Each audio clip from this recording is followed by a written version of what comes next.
প্রিয় শিক্ষার্থী বন্ধুরা, তোমাদেরকে ইজি লার্নিং এর পক্ষ থেকে স্বাগত জানাই। আজকের এই ভিডিওটি আমি তৈরি করতেছি শুধুমাত্র এসএসসি 2021 সালের পরীক্ষার্থীদের জন্য।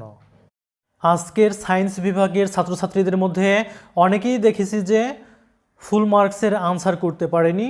তারা এমসিকিউ 15 মিনিটে 12টি এমসিকিউ এর আনসার করতে পারেনি, তারা সময় অপচয় করে ফেলেছে। তাই আমি তোমাদেরকে বলছি, তোমরা যারা আগামীকালকে পরীক্ষা দিতে যাচ্ছ, যারা তোমরা 15 তারিখে পরীক্ষা দিতে যাচ্ছ, আর্টস কমার্সের স্টুডেন্ট যারা আছো তাদেরকে আমি বলছি, এমসিকিউ এর প্রশ্নটি হাতে পাওয়ার সাথে সাথে তোমরা উত্তর ভরাট করা শুরু করে দিবে। তোমরা পুরো প্রশ্নটা আগে পড়ে দেখবে না। তোমরা এমসিকিউ এর জন্য যদি পুরো প্রশ্নটা পড়তে যাও তাহলে তোমাদের সময় অপচয় হয়ে যাবে।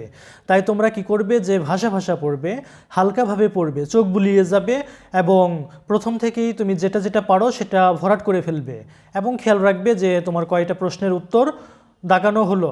প্রশ্নে তুমি একটা করে দাগ দিয়ে রাখতে পারো, যেটা তুমি লিখছো সেটা পরবর্তীতে যদি তোমার 15টা ভরাট করা না হয় তাহলে যেগুলো বাকি রয়েছে সেগুলো থেকে খুঁজে আবার যাতে ভরাট করতে পারো।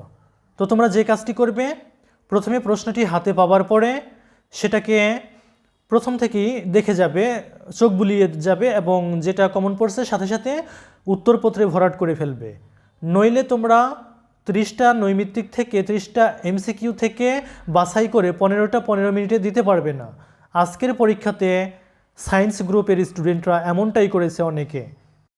তারা প্রশ্ন পড়েই সময় নষ্ট করে ফেলেছে। অবশেষে দেখা গেছে অনেকেই 12টি নৈমিত্তিকের আনসার করতে পারেনি। সায়েন্স বিভাগে 12টি এমসিকিউ এর উত্তর দিতে বলা হয়েছিল, সেখানে অনেকেই 5টা 6টা ভরাট করেছে, বাকিগুলো খালি রেখেই চলে এসেছে।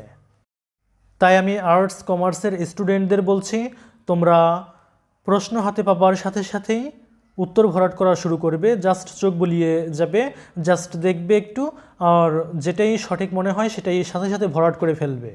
সবগুলো প্রশ্ন তোমার পড়ার দরকার নেই।